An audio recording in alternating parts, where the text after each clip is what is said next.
Okay mga papi, done installation po tayo dito sa Honda CB150X ng Zenlo X6 version 3, 100 watts, domino 3-way switch, passing lights, rewiring ng Harris-Stein auxiliary LED lights, tsaka ng ating bagong busina, blow pump, shell horn. So pakita ko po sa inyo yung mga in-install natin dito sa Honda CB150X.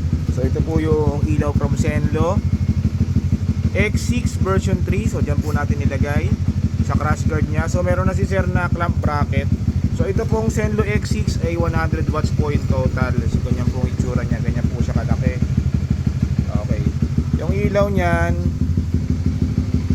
low beam nya ay white, high beam white plus yellow na combination. Ito po yung ginamit nating switch, domino 3-way switch. So dyan po. Tapos ito yung auxiliary light ni sir na Harris-Stein brand. So nirewire po natin to. Ayan, ano lang po ito, single, wala siyang high and low. So ang ilaw naman nito, ganyan lang, ganyan siya, maliwanag. Tapos nag-connect tayo sa stock passing switch ng CB150X. So ito po yun. Ito yung nagpa-passing na. Papassing ako.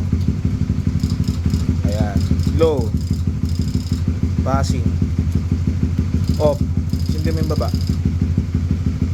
pasindi, ayan, passing, wala.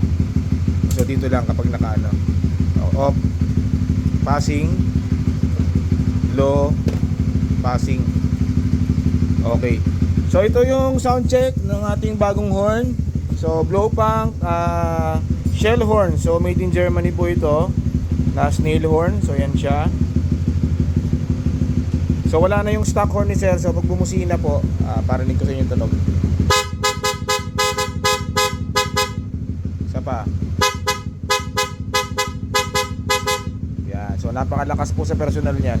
Okay mga paps, so gusto nyo mag-avail ng ganitong mga auxiliary light at busina, punta lang po sila dito sa Scooteristas online shop. Maraming salamat po.